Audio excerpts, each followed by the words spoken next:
Hello friends, welcome to SSC coaching centre. दोस्तों, आज के वीडियो में गणित के बहुत ही इंपॉर्टेंट प्रश्न देखने वाले हैं, तो आपको ये वीडियो पूरा देखना होगा। चलिए स्टार्ट करते हैं। पहला सवाल है, और मैं बता दूं सभी प्रश्न जीडी के एग्जाम में पूछे गए हैं। 2014 में जो एग्जाम हुआ था उसी से क्वेश्चन लिए गए हैं। तो प्रश्न क्या कह रहा है, एक कक्षा 9 बजे प्रातः आरंभ होती है और 12:27 बजे तक चलती है। इस अवधि के दौरान 4 क्लास होती हैं।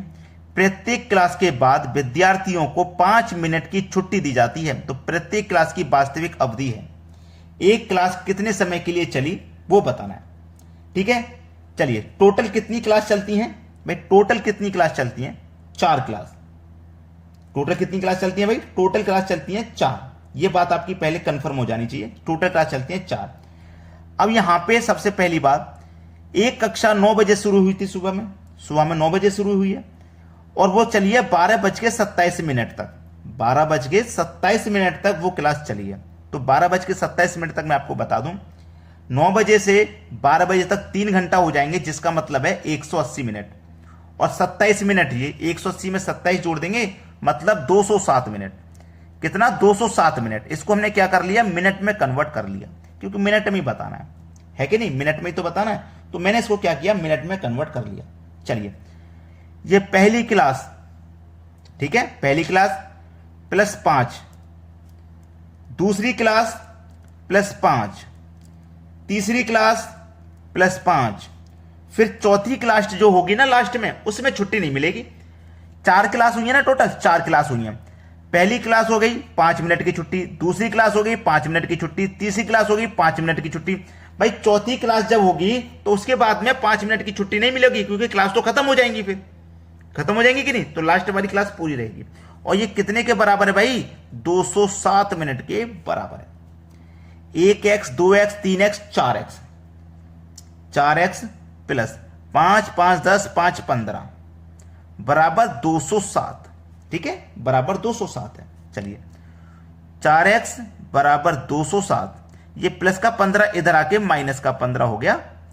तो 4x बराबर 207 में से मैं 15 को घटा दूंगा तो ये हो जाएगा 192, और 4 से घटा दूंगा 192 को। 4 चौके 16, 3 बचेगा 25, 4 अट्ठे 32। तो x की जो वैल्यू आगे निकल के वो आ गई 48। x का मान कितना आ गया? 48। तो देखिए, बी ऑप्शन हमारे प्रश्न का सही जवाब है। तो क्लास की वास्तविक अवधि कितनी है? वास्तविक समय क्या है? 48 मिनट का। कर लोगे ना इस सवाल को? अब चलिए, अब देखते हैं अगला प्रश्न। अगला प्रश्न है आपका, 366 पृष्ठों वाली एक पुस्तक में नंबर डालने हेतु कुल कितने अंकों की आवश्यकता होगी? ठीक है, चलिए, अगर आप 1 से लेकर 9 तक जाते हैं तो ये सिंगल नंबर है। 1 से लेकर 9 तक कुल अंक कितने हो गए? मैं लिख देता हूं, कुल अंक। ये प्रश्न बहुत आता है। कुल अंक हो गए भाई 9। अब 1 से 9 तक तो 9 हो गए, लेकिन जब 9 के बाद में 10 आएगा तो 10 से लेकर 99 तक आप जाओगे, तो ये डबल अंक चल रहे हैं। डबल अंक चल रहे हैं कि नहीं? डबल अंक चल रहे हैं। तो ये कुल अंक हो गए भाई साहब। दोस्तों, ये कुल अंक 1 से लेकर 9 तक तो 9 हो गए। अब ये 10 से लेकर 99 तक, ये 10 से लेकर 99 तक कितने अंक हो गए? टोटल 90। और 2 अंक वाले हैं ना, तो 90 हो गए ना टोटल। तो 90 का गुना 2 कर दो, मतलब 180 अंक। मतलब 180 अंक हो गए। 9 अंक ही हो गए, 180 हो गए 99 तक। फिर उसके बाद आप चलेंगे 100 तक। 100 के बाद में 366 तक जाना। 3 अंक वाले आगे ना, 366 तक जाना है। अब देखो, समझ लीजिए, 100 से लेकर के 366 तक कितने अंक हो रहे हैं? 266 तो सीधे सीधे हो रहे हैं, और ये एक 100मा, तो 267। 3 अंक वाले हैं ना, तो 3 से मल्टीप्लाई कर दो, कितना हो जाएगा? 3 सत्ते 21 का 1, कैरी का 2, 3 छिंग 18 और 2 20, कैरी का 2, 3 दूने का 6 और 2 8, ये हो गया 801। अब क्या करना है? सभी को जोड़ना है। 9, 180 और इसको सबको जोड़ दो, मालूम हो जाएगा कितने अंकों की जरूरत है। ठीक है, सबको मालूम हो जाएगा। 9 और 1 10, 10 का 0, कैरी का 1, 8 और 0 8 रहेगा, जो कैरी का 1 था वही आ जाएगा 9। 8 और 1 9, 9 से 90 अंकों की आवश्यकता होगी। बी ऑप्शन हो जाएगा सही जवाब। अब देखते हैं अगला सवाल। अगला प्रश्न है, इनमें से कौन सा कथन गलत है? कौन सा कथन गलत है भाई? देखो, इसमें मैं आपको सबसे पहले बता दूं कि जिस तरफ इस एरो की नोक होती है ना, ये नोक जिस तरफ होगी वो संख्या छोटी होगी। एरो वाली संख्या छोटी होगी, जिस तरफ एरो की नोक होगी वो संख्या छोटी। तो -4 से -5 छोटा है, बिल्कुल सही। देखो -1, ठीक है, -1 से जैसे आप आगे बढ़ोगे -2 और आगे बढ़ोगे -3, तो -1 से छोटा -2 है, -2 से छोटा -3 है। ऐसी माइनस में जितने आगे संख्या तक बढ़ते जाओगे ना, वो संख्या उतनी ही छोटी होती चली जाएगी। तो ये कथन तो आपका बिल्कुल सत्य है, ठीक है। चलो, जिस तरफ नोक होती है वो संख्या छोटी, तो -4 5 से छोटा होता है, बिल्कुल सही, ये कथन भी सत्य है। -5 प्लस के 4 से, अब देखो ये नोक है ना 4 की तरफ, तो 4 से -5 छोटा होता है कि नहीं? छोटा नहीं होता भाई, देखो बड़ा होता है। यहां पे मैं आपको बता दूं, जिस तरफ संख्या छोटी होती है ना, उसी तरफ नोक होती है। जैसे -5 छोटा होता है, नोक जिस तरफ है ना वो संख्या छोटी होनी चाहिए। -4 छोटा है, नोक देखो छोटी संख्या की तरफ है, बिल्कुल सही है। अब यहां पे देखो नोक किधर की तरफ है? 4 की तरफ है। -5 से 4 छोटा होगा क्या? नहीं, ये तो प्लस का 4 है, और प्लस की संख्या से माइनस की संख्या हमेशा छोटी होती है, तो ये गलत दिया गया। ये गलत है भाई, उसने गलत कथन ही तो बोला था, तो ये मेरा सही जवाब हो गया। और 4 से -5 प्लस की संख्या से माइनस की संख्या हमेशा छोटी होती है, तो ये सही हो गया। तो गलत पूछा था ना, तो सी ऑप्शन है सही जवाब। चलिए अब देखेंगे अगला प्रश्न।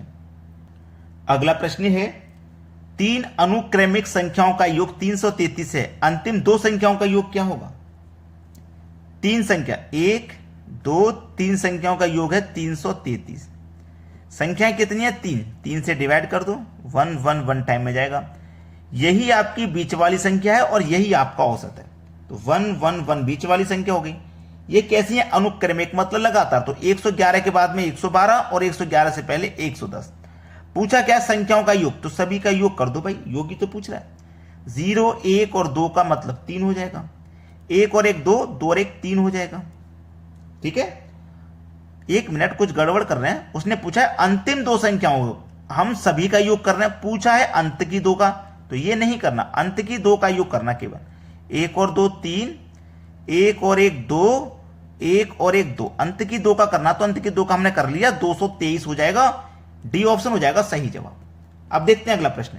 अगला प्रश्न है, 6/11 को 6/-11 से विभाजित करने पर प्राप्त होगा।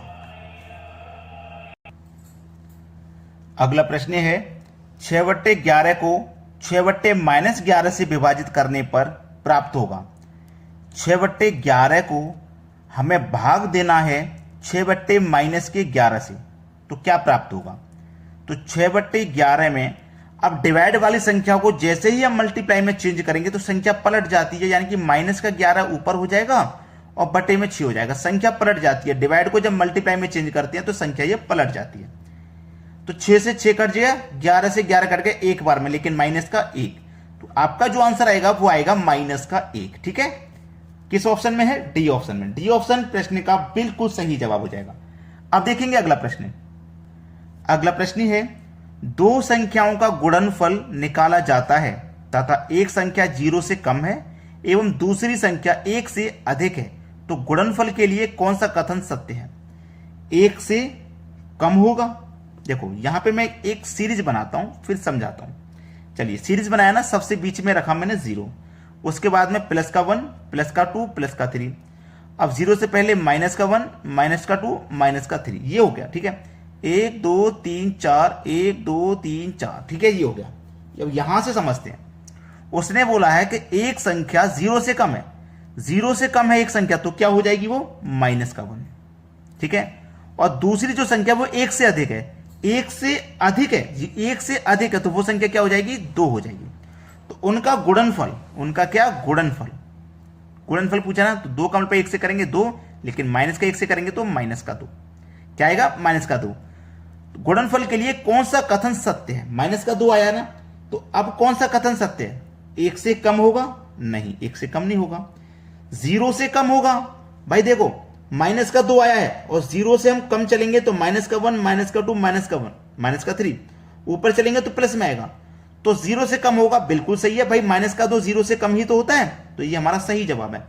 0 से अधिक होगा परंतु 1 से कम होगा, ये नहीं है, ये गलत है, ये भी गलत, और नन ऑफ दिस, ये भी हटा दो। बी ऑप्शन प्रश्न का बिल्कुल सही जवाब है। अब देखेंगे अगला सवाल। अगला प्रश्न है, 6 8 9 7 किसके द्वारा भाज्य है? केवल 11 से भाज्य होगा, ना 11 से होगा ना 19 से, केवल 19 से होगा।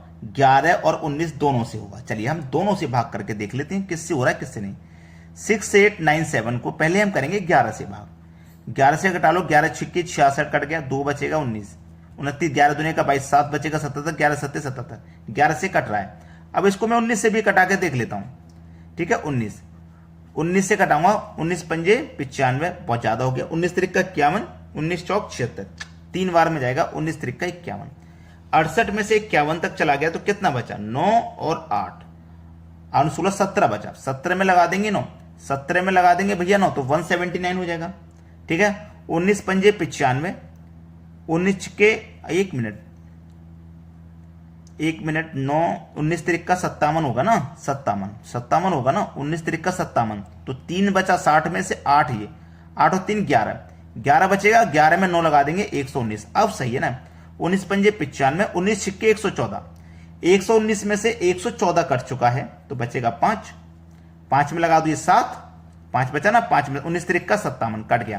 तो ये 11 से भी कट रहा है और 19 से भी कट रहा है, तो 11 और 19 दोनों से कट रहा है ना, तो डी ऑप्शन सही हो जाएगा। केवल 11 से कटता तो ये सही, केवल 19 से कटता तो ये, और दोनों से नहीं कटता तो ये भी सही हो जाता, लेकिन ये दोनों से कट रहा है तो डी ऑप्शन सही है। चलिए अब देखते हैं अगला सवाल। अगला प्रश्न है 4 3 5 9 6 में 10,000 के स्थान पर कौन सा अंक होगा? 4 3 5 9 6 में तो ये इकाई, दहाई, सैकड़ा, हजार, 10,000, तो 10,000 में स्थान पर 4 हो जाएगा। ऐसे सवाल में ज्यादा टाइम नहीं लगाना है। इकाई, दहाई, सैकड़ा, हजार, 10,000 पीछे से काउंट करते हैं। बचपन में ही ये काउंट करना आप सीख चुके होंगे, तो इसमें तो कोई समस्या आपको नहीं रहनी चाहिए। फिर भी देखो जीडी के एग्जाम में 2014 में ये पूछ जा चुका है। चलिए अब देखते हैं अगला सवाल।